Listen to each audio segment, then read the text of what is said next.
Morning bulletin. ఇక వివరాల్లోకి వెళ్తే ప్రధాని నరేంద్ర మోదీ దేశంలోని పన్ను వ్యవస్థను మరింత సరళీకృతం చేయడానికి కొత్త జీఎస్టీ సంస్కరణలను ప్రకటించారు. ఇప్పుడు కేవలం 5% నుండి 18% ఉన్న 2 స్లాబ్లే అమల్లో ఉంచనున్నట్లు వెల్లడించారు. ఈ మార్పులు ప్రధానంగా నిత్యావసర వస్తువులపై పన్ను భారం తగ్గేలా లక్ష్యంగా పెట్టుబడ్డాయని, ధరలు గణనీయంగా పోతాయి కాబట్టి సామాన్య ప్రజలకు లాభమేనని ప్రధాని తెలిపారు. जब समय बदलता है, देश की जरूरत बदलती है, तो नेक्स्ट जनरेशन रिफॉर्म भी उतने ही आवश्यक होते हैं। इसलिए देश की वर्तमान जरूरतों और भविष्य के सपनों को देखते हुए जीएसटी के ये नए रिफॉर्म्स लागू हो रहे हैं। नए स्वरूप में मुख्य रूप से अब सिर्फ 5% और 18% के ही टैक्स स्लैब रहेंगे। इसका मतलब है रोजमर्रा के इस्तेमाल की ज्यादातर चीजें और सस्ती हो जाएगी। खाने पीने का सामान, दवाइयां, साबुन, ब्रश, पेस्ट, स्वास्थ्य और जीवन बीमा, ऐसे अनेकों सामान, अनेकों सेवाएं या तो टैक्स फ्री होगी या फिर केवल 5% टैक्स देना होगा। जिन सामानों पर पहले 12% टैक्स लगा करता था, उसमें से 99% यानी करीब करीब 100 के निकट 99% चीजें अब 5% टैक्स के दायरे में आ गई है। బీఆర్ఎస్ సీనియర్ నేత హరీష్ రావు హైదరాబాద్ వరద సమస్యలతో పరిపాలనా నిష్క్రియతపై తీవ్ర విమర్శలు గుప్పించారు. పారదర్శకంగా ముందస్తు ప్రణాళికలు, నాలాల శుచీకరణలు జరిగే కాలంలో ఎందుకు ఆలస్యమని ప్రశ్నించారు. గతంలో నిర్మాణాత్మక చర్యలు తీసుకుని నదీ నాలాలను జాగ్రత్తగా నిర్వహించిన ఉదాహరణలను ఆయన గుర్తు చేస్తూ ప్రస్తుత ఆపాతకాల నిర్వహణలో సమగ్రత లేకపోవడం వల్ల ప్రజలు తీవ్ర ఇబ్బందులు పడుతున్నారని ఆరోపించారు. తక్షణ సహాయ చర్యల్లో కూడా లోపం వచ్చిందని, ప్రభుత్వం ప్రజాస్వామ్య బాధ్యత మేరకు వెంటనే ప్రతిస్పందించాలని హరీష్ రావు డిమాండ్ చేశారు. ముందు నాలాలన్నీ కూడా క్లీన్ చేయాలి. గతంలో కేసీఆర్ గారి నాయకత్వంలో మా తలసాని సీనన్న, కేటీఆర్ గారు హైదరాబాద్ నగరంలో ప్రీ మాన్సూన్ లో నాలాలన్నీ కూడా క్లీన్ చేసి ప్రజలకు వరద ఇబ్బంది రాకుండా చూసుకునేవాళ్ళు.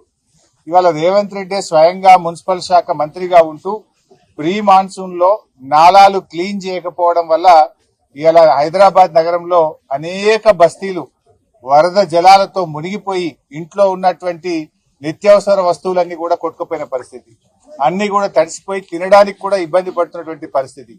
అయినా ఇవాళ ముఖ్యమంత్రి గారు హైదరాబాద్ లో ఉన్నా, మున్సిపల్ మంత్రిగా ఆయనే ఉన్నా వరద బాధితులకు ఒక్క పైసా సాయం కూడా చేయలేదు. ఇవాళ హైదరాబాద్ నగరంలో దాదాపు 7-8 మంది నాలాల్లో కొట్టుకొని చనిపోయారు. ఇవాళ ఈ చనిపోవడానికి కారణం ఇది రేవంత్ రెడ్డి వైఫల్యము, ఈ ప్రభుత్వం యొక్క వైఫల్యం.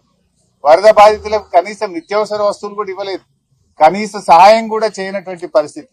ఇవాళ మా తలసాని శ్రీనివాస్ యాదవ్ గారు దాదాపు 1500 మందికి ఇవాళ వివిధ బస్తీల్లో వరదతో ఇబ్బంది పడ్డ ప్రజలకు నిత్యావసర వస్తువులు అందించడం జరుగుతా ఉంది.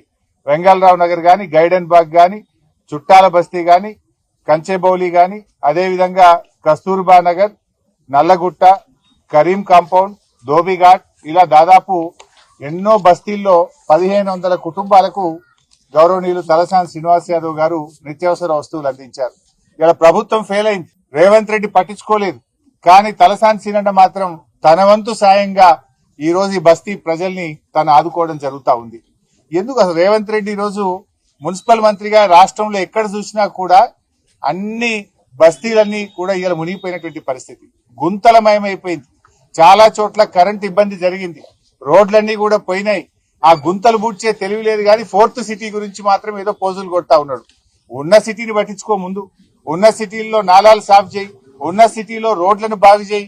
ఇది ఇడిచిపెట్టి కాంట్రాక్టర్ల కోసం 4th సిటీ అని 6 లైన్ రోడ్లు వేసుకుంటూ చేరినాడు. ఇవాళ ప్రజల గురించి నువ్వు పట్టించుకున్న పాపాన పోలేదు. మాజీ టీటీడీ చైర్మన్ భూమన కరుణాకర్ రెడ్డి వరకాముల వివాదానికి మనోధైర్యంగా స్పందించారు. తనపై పడుతున్న ఆరోపణలను సవాల్ చేసి నిజమైతే నా తల అలిపిరులు నరుక్కుంటా అంటూ తీవ్రమైన ధోరణి తెలిపారు. సంస్థ పరంగా వ్యక్తిగతంగా అభ్యంతరాలున్నా విచారణ అవసరమని స్పష్టం చేశారు. ఇతర ఆరోపణలు వ్యక్తిగత హానిని, సంస్థ గౌరవాన్ని ప్రతికూలంగా ప్రభావం చేస్తున్నాయని, సంబంధిత విచారణ తక్షణమే పూర్తి చేసి నిజాన్ని బయటపెట్టాలని భూమన తెలిపారు. జ్ఞానశూన్య మూర్ఖేషు లోకేషు భక్తి లేని రసరాయుడు బిఆర్ నాయుడు వీళ్ళిద్దరూ ముఖ్యంగా లోకేష్ గారు కరుణాకర్ రెడ్డి భూమన అధ్యక్షుడిగా ఉన్నప్పుడు ఈ పరకామణి చోరీ వ్యవహారమంతా నడిచింది అని వాళ్ళు చెప్పటం జరిగింది. మొట్టమొదట దానికి సమాధానం, నేను అధ్యక్షునిగా ఉన్నప్పుడు ఆ సంఘటన జరిగింది నిజమైతే నా తల అలిపిరిలో నరుక్కుంటా, కాదు అన్నప్పుడు వీళ్ళిద్దరూ బహిరంగ క్షమాపణన్న చెప్పాలా. నా మొట్టమొదటి డిమాండ్. తిరుమల పరకామణి దొంగతనానికి సంబంధించి బలమైన ఆరోపణలు వెలుగు చూశాయి. కిరణ్ రాయల్ మాట్లాడుతూ గత సమయంలో జరిగిన ఈ దొంగతనం పెద్ద కుట్రయాత్రే అన్నారు. రవికుమార్ పేరుతో ఉన్న వ్యక్తి చెయ్యి వెనగలో ఎంత మొత్తాలు దోచుకున్నారో అవి ఎవరికి చేరాయో అంటూ ప్రశ్నించారు. 100 కోట్లు కాదని 300 కోట్ల నుంచి 1000 కోట్ల మోతాదుల వరకు కోరికలన్నవి ఉండొచ్చని ఆయన ఉద్ఘాటించారు. అధికారి ఎవరైతే రెడ్డి గారు ఉన్నారో ఆయన మేము ఏం మాట్లాడినా కూడా భక్తుల కోసం మాట్లాడినా కూడా మా మీద కేసు పెట్టుకున్న రోజులు ఉన్నాయి. అలాంటి దాఖలాలు కూడా భయపడకుండా జనసేన పార్టీ ఆ రోజు కూడా ప్రతి చిన్న విషయాన్ని కూడా బయట తీసుకొచ్చి చేయడం జరిగింది. అదేవిధంగా గత ప్రభుత్వంలో జగన్మోహన్ రెడ్డి హయాంలో 2 రెడ్డి గారు చైర్మన్ ఉన్న హయాంలో, ఇంకో రెడ్డి గారు తిరుమల కలుసన నడుపుతున్న హయాంలో తిరుమల పరకామణి చోరీ జరిగినప్పుడు ఆ విషయాన్ని ఒక 2-3 మీడియా ఛానల్ బయట తీసుకురావడం జరిగింది. అప్పుడు కూడా మొట్టమొదట మాట్లాడిన వ్యక్తులు ఎవరు ఉన్నారంటే జనసేన పార్టీ మాత్రమే. ఆ రోజు కూడా మేము ఆ రోజు మాట్లాడినప్పుడు ఆ రోజున్న మీడియా ప్రతినిధి పైన కేసులు పెట్టారు, బెదిరించారు, మా మీద కేసులు పెట్టారు, మమ్మల్ని బెదిరించారు, అన్నీ చేశారు. కానీ వెంకటేశ్వర స్వామి బెదిరించలేం కదా. మమ్మల్ని బెదిరించచ్చు, భయపెట్టాలి చేయొచ్చు, కానీ వెంకటేశ్వర స్వామి దగ్గర ఎవరి లెక్కలు వాళ్ళకు ఉంటాయి. ఇది మాత్రం వాస్తవం. రవికుమార్ అనే ఒక మఠంలో, చిన్న జయంగారి స్వామి మఠంలో ఉన్న వ్యక్తి 20 సంవత్సరాలకు దాదాపు 20 సంవత్సరాలు చెప్పిందాక మాజీ టీడీ చైర్మన్ గారు చెప్పారు ప్రెస్ మీట్లో. 20 సంవత్సరాలు అంటే ఆయన లెక్కేసుకుంటున్నాడు. 20 సంవత్సరాలకు దాదాపు 100 కోట్లు, ఆయన 100 కోట్లు అన్నాడు, 100 కోట్లు ఉండొచ్చు, దాని పై మాటే దోచేయచ్చు. కోర్టులు, జైళ్ళు, శిక్షలంతా వద్దు, ప్రాయశ్చిత్తం చేశాం, తప్పు చేశామంటే క్షమించేస్తారంట. అప్పుడు ఈ పోలీస్ స్టేషన్లు ఎందుకు, ఈ చట్టాలు ఎందుకు, ఈ లా ఎందుకు, ఇవన్నీ ఎందుకు అర్థం కదా. అతను ఇప్పుడు మేము ఎవరో ఒకరు వీడు అనుకున్నాం, వీడు 10 లక్షలు దొంగతనం చేస్తాడు, దొరికిపోయినాడు పోలీసులకి. సార్ నేను దొరికిపోయిన తప్పేపి సార్, నేను 10 లక్షలు వాడేశాను, నా దగ్గర ఒక కారు ఉంది, 2 బైకులు ఉన్నాయి, తీసేసుకుని వదిలేండి అంటే మళ్ళీ ఎందుకు ఆ చట్టం మాకు అర్థం కదా.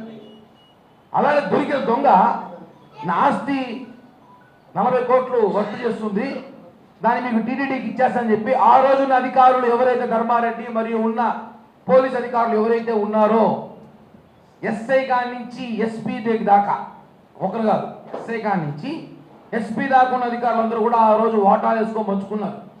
ఇది ఎట్లుందంటే దొంగలు ఊరు పంచుకున్నట్టు కొట్టేనాడు దొంగ దొంగలు కొట్టేవాళ్ళు ఏమన్నాదే, దొంగలు కొట్టేసారు వీళ్ళు, వాళ్ళని ఏమనాలి.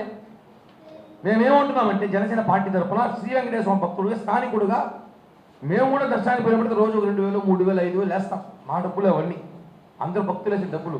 ఇప్పుడు ఆ డబ్బులకి లెక్క చెప్పాల్సిన బాధ్యత టీటీడీ మీద ఇప్పుడు ప్రభుత్వం కూడా ఉంది. వాళ్ళు ఇప్పుడు బయట పెట్టినారు. నేనైతే మా కూటమి నేతలు ఇక్కడే వీడియో కూడా టెలికాస్ట్ చేసి చూపించారు ఏ విధంగా చోరీ చేశారో. అంటే అవన్నీ కూడా గత ప్రభుత్వంలో బయటపడినాయి అన్నారు. ఓకే, తీసుకొచ్చారు. దొంగలు ఏం చేశారు మీరు? దేశం దాటిచ్చారా?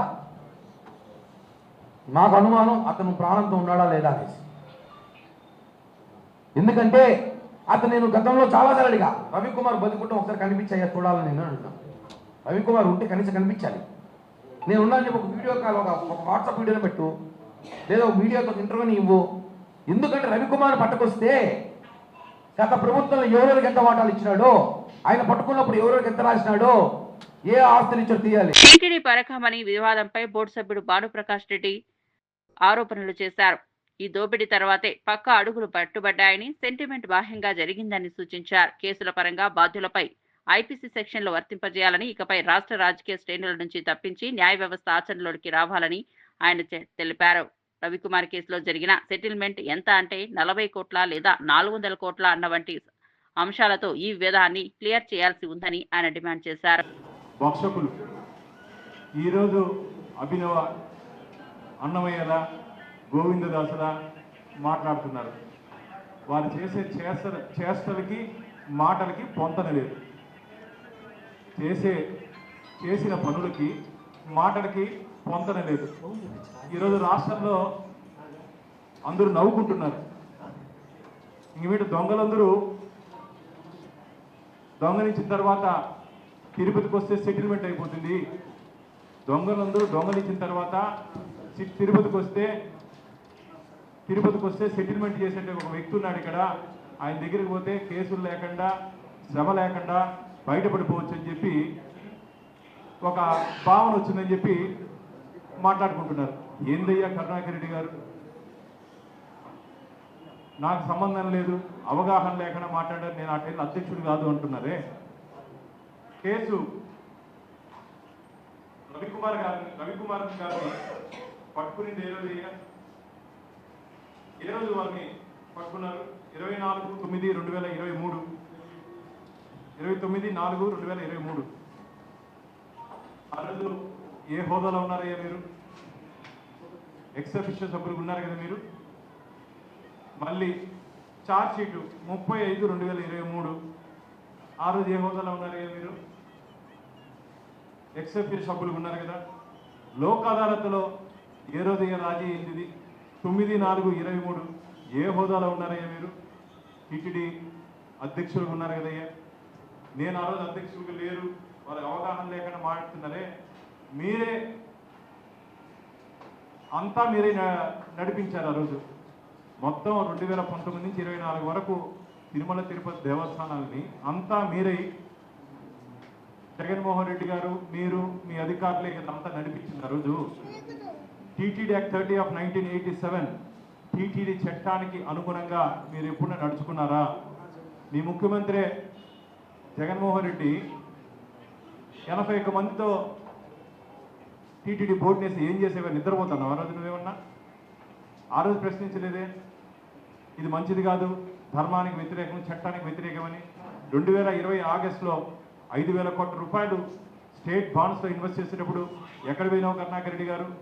మౌనముని వారికి ఎందుకు గుమ్మునున్నారు? రాముడు వారి వేరు తెగిపోయి దాన్ని సంప్రోక్షణ చేయాలి, బంగారు తొడిగి దానికి పూజలు చేయాలని చెప్పి అర్చక స్వాములు చెప్పినప్పుడు నిద్రపోతున్నారయ్యా. ఏం చేస్తున్నారు మీరు? మిత్రులారా, మన విష్ణుమూర్తి శనేశ్వరుడు అని ఆర్గ్యుమెంట్ జరిగింది. కరుణాకర్ రెడ్డి గారు 2020 సంవత్సరంలో గర్భాలయంలో వెంకటేశ్వర స్వామి పాదాల దగ్గర ఉన్నటువంటి శ్రీరామచంద్రమూర్తి వేలు తెగిపోయిందయ్యా. ఏం చేయాలయ్యా? మా వైకానస ఆగంలో ఏం చెప్తున్నారంటే ముహూర్తం కూడా చూడకుండా వెంటనే సంప్రోక్షణ చేసి దానికి బంగారు తొడిగి పూజలు నిర్వహించాలని చెప్తే హైందవ వ్యతిరేక ప్రభుత్వం కదా, ఎంత చెప్పినా.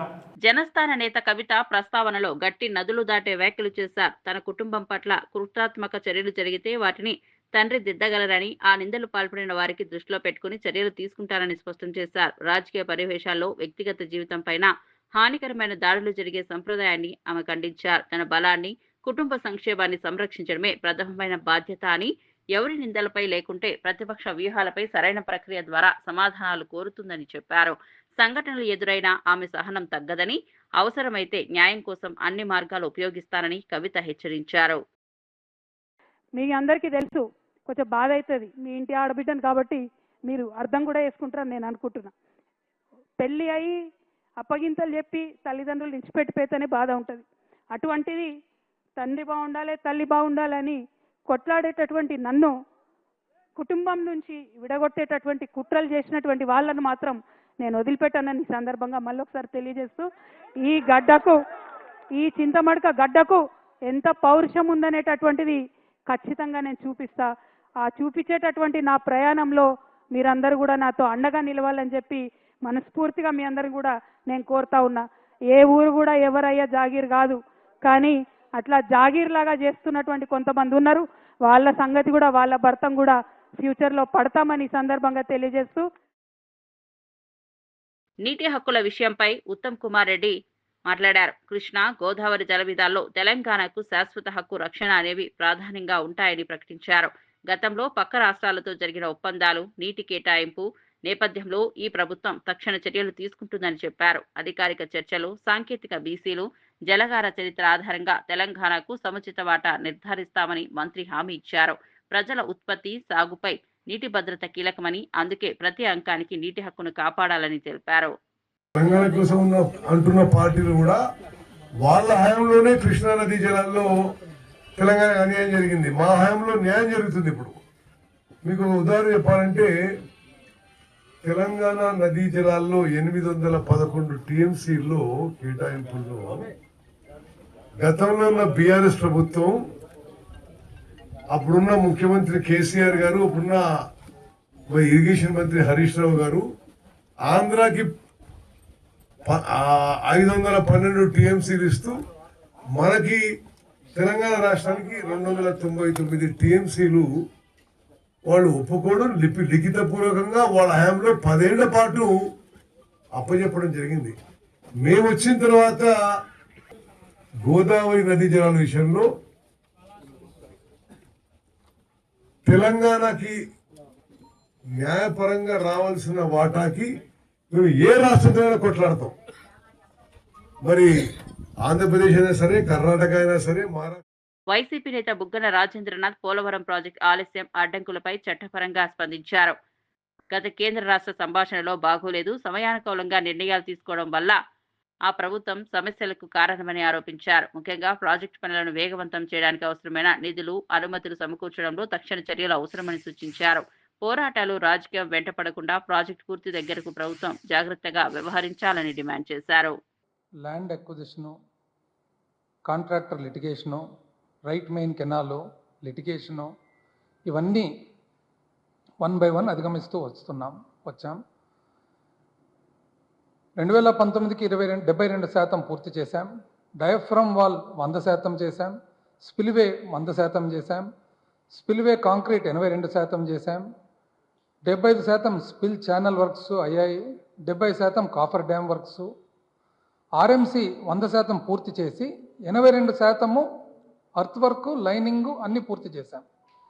ఎల్ఎంసీ 91% పూర్తి చేసి అర్త్ వర్క్ 70%, లైనింగ్ 56%. మాజీ ఎమ్మెల్యే కూడా శ్రీశైలం గౌడ్ పేదల అనేకేళ్లను కూల్చేలా చేస్తున్నారని సోషల్ మీడియా ప్రచారాలపై ఆందోళన వ్యక్తం చేశారు. ఈ వివాదాల రూపకల్పనకు దూరమైనవని, ప్రజల మధ్య భయం పుట్టేలా చేసేది సరైనది కాదని ఆయన గుర్తు చేశారు. ప్రభుత్వం వద్ద ఉన్న అధికారిక రికార్డులు, పునరన్వేషణ ప్రక్రియల ఆధారంగా నిజస్థితిని ప్రజలకు తెలియజేసి తప్పుడు ప్రచారాలను తక్షణమే నివారించాలని విజ్ఞప్తి చేశారు. సమాజంలో సున్నిత విషయంలో అసమర్థత ప్రచారాలు చేయవద్దని జాతీయ స్థాయిలో సూచించారు. తప్పుడు ప్రచారము మానుకోవాలి. ముందు మా గాజుల రామారం గ్రామంలో నేను ఎమ్మెల్యే పోలీస్ హౌసింగ్ చైర్మన్ ఉన్నప్పుడు 2005, 2014 వరకు ఈ ప్రాంతం అంతా పచ్చ కొండలు, గుట్టలతో, చెట్లతో ఉండేది. 2014లో టీఆర్ఎస్ ప్రభుత్వం వచ్చిన తర్వాత 23 వరకు 10 ఏళ్లల్లా టీఆర్ఎస్ నాయకులు, అప్పుడున్న అధికారులు వాళ్ళు కళ్ళు మూసుకున్నారు. కళ్ళు మూసుకొని పేదోళ్ళు పుస్తెలు అమ్ముకొని డబ్బులు ఇస్తే ఆ యొక్క డబ్బులు అందరూ కూడా వాటాలు వేసుకున్నారు. ఆ రోజుల్లో టీఆర్ఎస్ ప్రభుత్వంలో కిందికి అటెండర్ కించి పైన లీడర్ దాకా ఏవైతే పేదోళ్ళు ఉన్నారో ఆ ఇల్లు ముట్టుకుంటలేరు. ఈ 6 నెలలు 8 నెలల కింద ఏవైతే కట్టిర్రో నగరంలో యువతను ఆరోగ్యవంతంగా డ్రగ్స్ రహిత జీవనశైలి వైపు ఆకర్షించేందుకు బీజేపీ ఆధ్వర్యంలో నిర్వహించిన నమో యువ 3K రన్ ఘనంగా జరిగింది. ట్యాంక్ బండ్ వద్ద అంబేద్కర్ విగ్రహం నుంచి ప్రారంభమైన ఈ రన్ కి కేంద్ర మంత్రి కిషన్ రెడ్డి హాజరయ్యారు. యువతలో పేషెంట్ స్పిరిట్ పెంపొందించడం, డ్రగ్స్ సంప్రదాయాలను నిరాకరించామని ఆకాంక్షిస్తూ మంత్రి శక్తివంతంగా ప్రచారం చేసినప్పటికీ ఈ రన్ స్థానిక కమ్యూనిటీలు, కాకినాడ, హైదరాబాద్ ఆలయాల నుంచి వచ్చిన పెద్ద సంఖ్యలో ప్రజలను ఆకర్షించింది. ఆరోగ్య క్రీడా సంస్కారాన్ని ఇక్కడ యువతలో స్థాపిస్తే దీని ప్రభావం దీర్ఘకాలికంగా ఉంటుందని చెబుతున్నారు. ఈరోజు మన ప్రధానమైనటువంటి పట్టి పీడిస్తున్నటువంటి సమస్యల్లో డ్రగ్స్, మద్యము ఈరోజు మనము ప్రధానంగా చాలా పెద్ద సమస్యగా ఉంది. ఏదైతే యువశక్తి నైపుణ్యానికి, యువశక్తికి సంబంధించినటువంటి మేధస్సుకు, దేశ అభివృద్ధికి ఇది ఒక ఆటంకంగా ఉంది. ప్రాథమిక పాఠశాల నుంచి మొదలు పెడితే యూనివర్సిటీస్ వరకు, ఈరోజు బస్తీల నుంచి మొదలు పెడితే పెద్ద పెద్ద టెక్ కంపెనీల వరకు, ఈరోజు చిన్న చిన్న పరిశ్రమల నుంచి మొదలు పెడితే పెద్ద పెద్ద ఉత్పత్తులు తయారు చేసేటువంటి అన్ని ప్రాంతాలలో కూడా ఈరోజు డ్రగ్స్ పెద్ద సమస్యగా మారింది. యువత ఏదైతే తమలో టాలెంట్ ఉంటుందో ఆ టాలెంట్ బయటికి రాకుండా ఈ డ్రగ్స్ ప్రధాన అడ్డంకిగా మారింది. ఈ దేశం వేగవంతంగా అభివృద్ధి జరగాలంటే, మన దేశంలో జనాభా అత్యధిక జనాభా, యువ జనాభా తమ టాలెంట్ను, తన నైపుణ్యాన్ని ప్రదర్శించాలంటే ఈరోజు మనము డ్రగ్స్ ను పూర్తిగా అరికట్టాలి. నో డ్రగ్స్ పేరు మీద ప్రతి ఒక్కరు కూడా ప్రతిజ్ఞ తీసుకొని ముందుకెళ్లాల్సిన అవసరం ఉంది. ఈ డ్రగ్స్ ను పూర్తిగా నిర్వీర్యం చేయాలి. డ్రగ్స్ ఉపయోగించేటువంటి వాళ్ళను కౌన్సిలింగ్ చేయాలి. ఆ రకంగా డ్రగ్స్ ను మన దేశం నుంచి పారదోలాల్సినటువంటి అవసరం ఉంది. మాజీ మంత్రి అంబటి రాంబాబు పోలవరం ప్రాజెక్టు 2027 పూర్తి హామీపై నిలకడగా ప్రశ్నిస్తున్నారు. ముందే ఈ ప్రాజెక్టు చూడడానికి చంద్రబాబు చేసిన పనితీరు ఆధారంగా ఇప్పుడు నిర్దిష్ట చర్యలు తీసుకోవడంపై కోతలు చూపారు. ప్రజల ముందున్న హామీలపై స్పష్టత ఇవ్వాలని, ప్రగతి నివేదికలను, షెడ్యూల్ను ప్రజలు చూస్తే నమ్మకం ఉంటుందని సూచిస్తున్నారు. ప్రాజెక్టు పూర్తి స్థాయిలో పూర్తి కావడమే లక్ష్యమని, లేకపోతే వివరణ ఇవ్వాలని డిమాండ్ చేశారు.